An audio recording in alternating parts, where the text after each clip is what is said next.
We estimate that about 50,000 companies in Europe would be covered by the CSRD. They will likely request information from their suppliers. So this is likely to trickle down into the supply chain. How do we ensure that investors, but also other stakeholders like NGOs and so on, have enough information to assess the sustainability related risks that and opportunities also that companies face?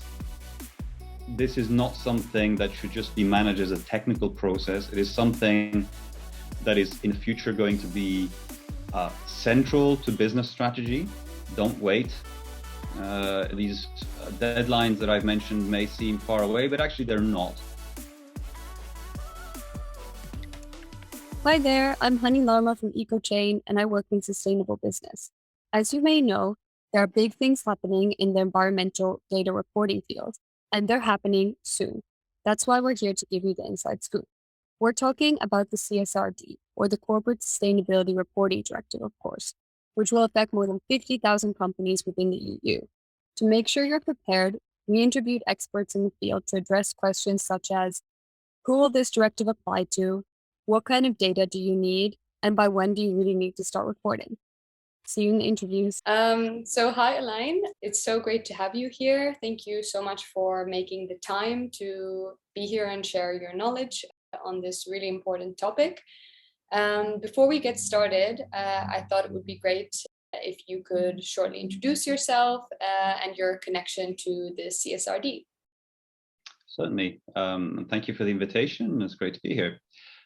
So my connection to the CSRD is that I work in the European Commission and I'm managing the team that actually drafted the CSRD legislative proposal, including all the other related documents, the impact assessment we did before we published the proposal and so on. So I guess I'm not the author because one of my colleagues who's a lawyer actually drafted the proposal. But I'm part of the team that drafted the proposal. Okay, great. So to begin with, there might be some companies that heard the term but don't exactly know what it is. For those companies, could you maybe shortly explain the CSRD?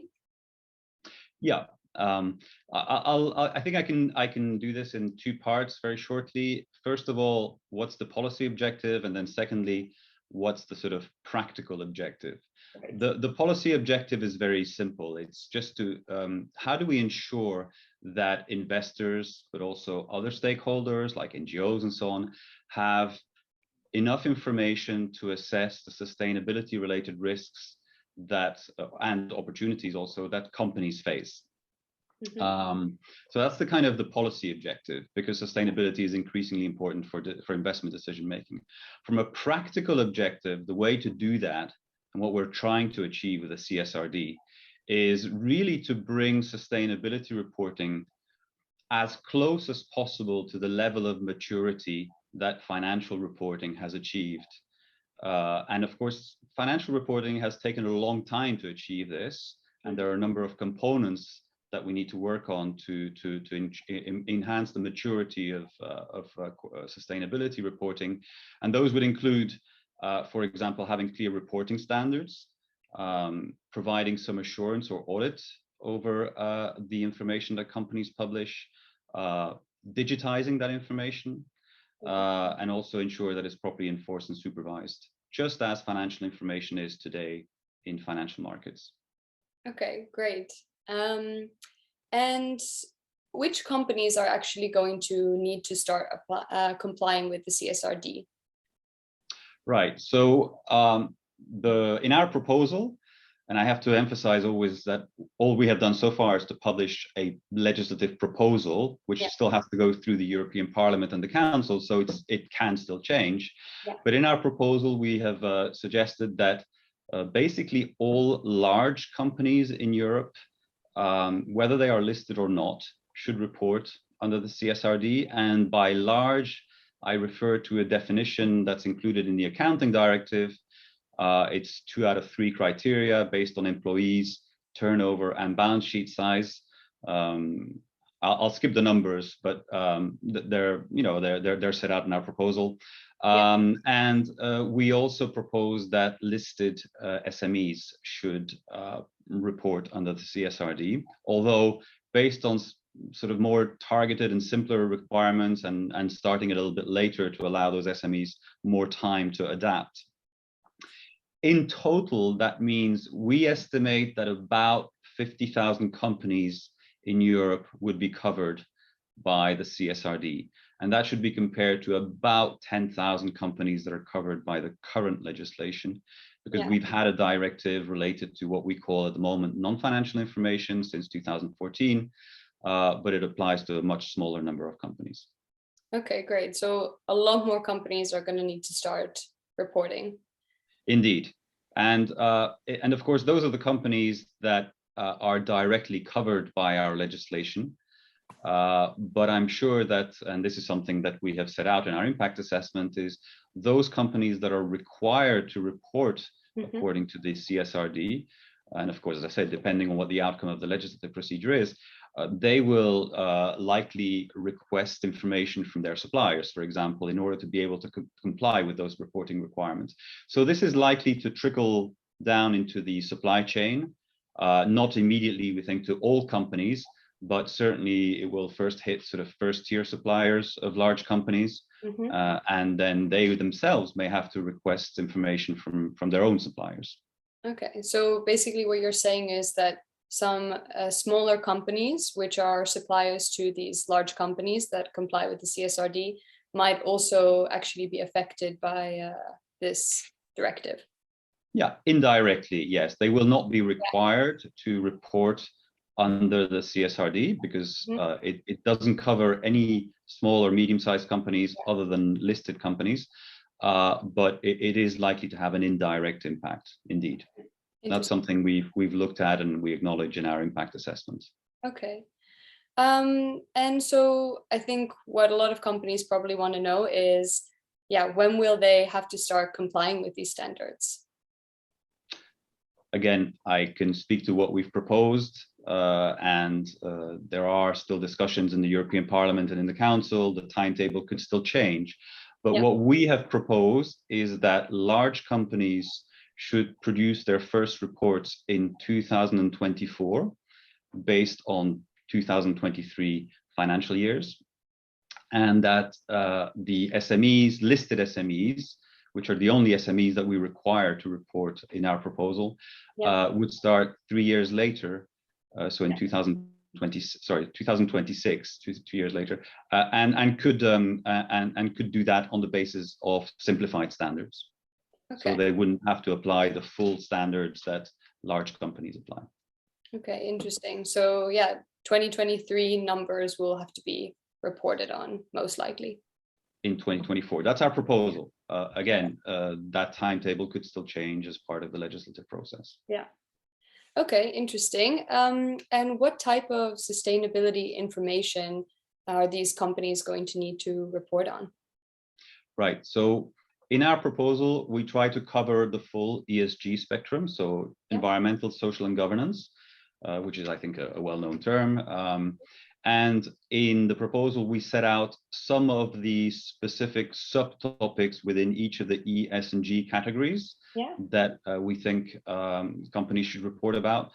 For example, when we refer to the environment, we define that in terms of 6 environmental objectives, which are set out in another piece of legislation that has already been agreed. That's the taxonomy on sustainable finance. And so we try to provide more details about what we mean by each of these E, S, and G categories. But the legislation itself is only cannot go into all the details. And so we have asked a non-profit making body that's based in Brussels, the European Financial Reporting Advisory Group, to start working on detailed reporting standards. And those standards we would then adopt to make them legally binding, meaning the Commission, at a later stage, and that the timetable for that is set out in the proposal too. Again, this is just because it's impossible to go into all the details in the legislation. Yeah. And we've also asked EFRAG to work together with international standard setters like the Global Reporting Initiative and the IFRS Foundation, which recently announced the establishment of an International Sustainability Standards Board, so that we achieve some convergence at international level, and we don't have lots of completely different standards all over the world, which would make life more complicated. Yeah, okay, great. I mean, it's a lot of information, and I can imagine for companies this might be quite stressful. Do you have any tips for how they can begin with a framework to actually start collecting the data? Yeah, well, the first thing I would say is that it's never too early to start preparing. Mm-hmm. And there is, of course, a lot of technical work, if I can put it that way, that has to be done. For example, finding out how a company is going to collect the data that it needs in order to be able to report. Mm-hmm. And that is something that may require a look at IT systems and reporting procedures within the company and so on. Yeah. So there is of course that detailed work that is required. But I think my main message is that this is not just a technical exercise, mm-hmm. because when we talk about sustainability reporting, contrary to financial reporting, we look much more into forward-looking information. Yeah. Information about what the company's business model, its strategy, its policies, its objectives and targets are. And that is not something that can be left to just a technical function within the company. That is something that needs the full attention of senior management and even boards, mm-hmm. Of companies. So what my advice would be that this is not something that should just be managed as a technical process. It is something that is in the future going to be central to business strategy, and it really needs senior management and board attention. So basically, to try to get as many people on board within the teams and within the company with creating the strategies is kind of the... Absolutely, within the company, and you can also think about outside the company, because mm-hmm. Depending on, it's going to be different for each company, and each company has to make its own decisions, but there may be external stakeholders that are important too, and that should be involved in one way or another in this process. So I think each company needs to do a sort of a mapping of who are the people who need to be involved in this process, so that it is able to collect information, but also really integrate that reporting process into its business strategy. Perfect. So you kind of touched upon this already, but when do companies have to start taking the first steps to prepare? Well, again, I think it's never too early to start preparing. At the moment, as I said, there is still the legislative process that is taking place. And in fact, tomorrow, the European Parliament, or one of the committees of the European Parliament, will have its first meeting to discuss the proposal. Mm-hmm. So, of course, those meetings, I think, are public, or at least they're recorded, and can therefore can be viewed at a later stage if anybody wants to see what's happening as part of the legislative process. Right. But in addition to that, I mentioned the work of EFRAG, the European Financial Reporting Advisory Group, yeah. which has established a project task force to start looking at the development of standards. Yeah. And they are making information public also. So they've already, for example, published a working paper on climate reporting. They've published recently a status report on their work. All of that is available on EFRAG's website. And I think if companies that are interested in this can also already start following that work, and indeed providing input, because all the standards will be subject to public consultation. So you already have an opportunity, companies already have an opportunity to provide input at this early stage, before even the legislation is agreed or the standards are adopted.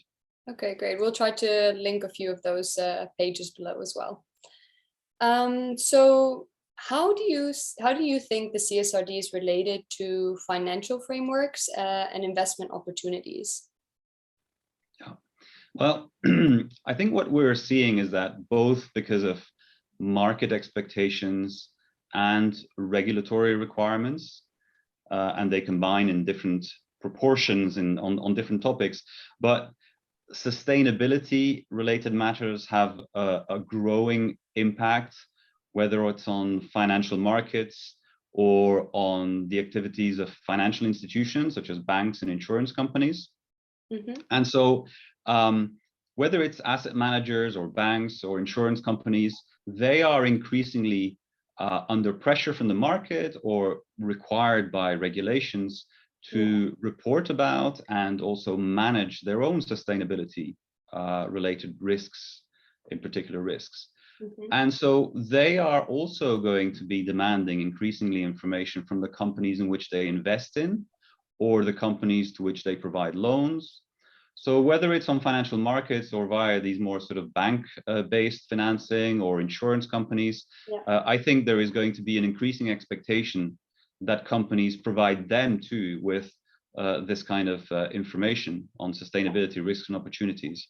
And that's why I think I'd really underline that in the future, in my view, this is going to become an integral part of business strategy and business procedures. This is just something that has to be built into. It's not just a nice to have, it's not just a bolt on. Yeah. So it's basically creating more focus for sustainability within the investment portfolios. Indeed. And we have a specific regulation that was agreed 2 or 3 years ago that will soon require asset managers, for example, to report about. If they claim to be pursuing a sustainability-related objective in a particular product or investment portfolio, they will need to report about how they do that and how they put together and choose their investment portfolios to achieve those objectives. Okay, interesting. And of course, the CSRD is quite related to digitalization of data. So could you maybe touch upon the European Single Access Point and what that means for reporting this information? Certainly. So the message we get from investors in financial markets in particular is that they increasingly want information in digital format. Mm-hmm. We've already introduced this in Europe for financial reporting or some financial reports by listed companies. Yeah. And there's the same pressure and the same demand about sustainability information. So in the CSRD proposal, we've already foreseen a requirement to also publish this type of information in digital format. Yeah. But then there's another problem, which is how do investors and others who are interested in this information, how do they actually find it? How do they know where it is? Yeah. Because a lot of this information ends up published on websites or on various registries all over the place, and so it's not always easy to find. And that's the problem that the European Single Access Point is trying to solve. Mm-hmm. As its name indicates, the objective of the European Single Access Point (ESAP) is to provide a single interface through which users, whether they're investors or NGOs, can access information about any company they're interested in. Yeah. Certainly those that are covered by the CSRD, even if that information is actually stored somewhere else in databases that could be all over Europe. But the interface will make it look like it's a single database, and then people can access the information through that single point. So we've just published a proposal to establish the ESAP, and that will now go through the legislative process too. Great. So that will hopefully kind of simplify and connect all this data. Indeed, because it can be very frustrating for companies if they publish reports and then people can't find them or don't use them for that reason. So again, that's the objective, the problem that the ESAP is trying to address. Great. And do you think this will bring some new business opportunities for companies, the CSRD in particular? Well, there may be business opportunities for example, data providers or data aggregators to provide better quality information to their users, their clients. But beyond that, again, the message I'd like to underline is that I think we have to see sustainability as part of business is just going to become the new normal. Mm-hmm. There is a huge amount of pressure, of course, partly linked to the climate crisis and the increasing the targets that have been set for the economy to become carbon neutral. So climate is a very clear example of that, but it's wider than just climate. It's biodiversity, it's other environmental issues, also social issues, human rights, and so on. So there's a broad demand for this kind of information, and I think providing the reporting about these issues it should really become the new normal. So again, that's why earlier I mentioned that I think it has to be factored into business strategy. It's not a nice to have. It's not a kind of an add-on. It has to be an integral part of business strategy and business procedures. Great. So it's kind of shifting the whole strategy into something more sustainable rather than just finding points to report on. Indeed. And you know, when we look at sustainability, at least in the context of the CSRD, we don't just look at the risks and opportunities that companies face because of sustainability related issues. We also look at the other dimension of materiality, which is the impacts that companies have on environment and society and so on. So we have in the CSRD, we take this double materiality perspective, which is sometimes a little bit specific to Europe, but in our view is essential in order to provide a true and full picture of the sustainability performance of companies. Great. And do you have any kind of final message or tip that you would like to leave these companies with? I'd repeat a couple of points I've made, which is one, don't wait. You know, these deadlines that I've mentioned may seem far away, but actually they're not, because there's preparatory work that needs to be done. And so I think businesses need to start engaging with this as soon as possible. Yeah. And the second point is, again, don't treat this as a purely technical exercise. I think companies really need to look at this from a strategic and point of view. How does this fit with your overall business model? How does this fit with your overall company strategy? Yeah. Because that's the only way in which we're really going to be able to achieve sustainability objectives. Great. Well, thank you so much. I think that's it for now then. Thank you so much for your time and for sharing your knowledge. It's been really insightful, and I'm sure there will be a lot of companies tuning in to hear these valuable tips. So thank you very, very much. Thank you. It's a pleasure.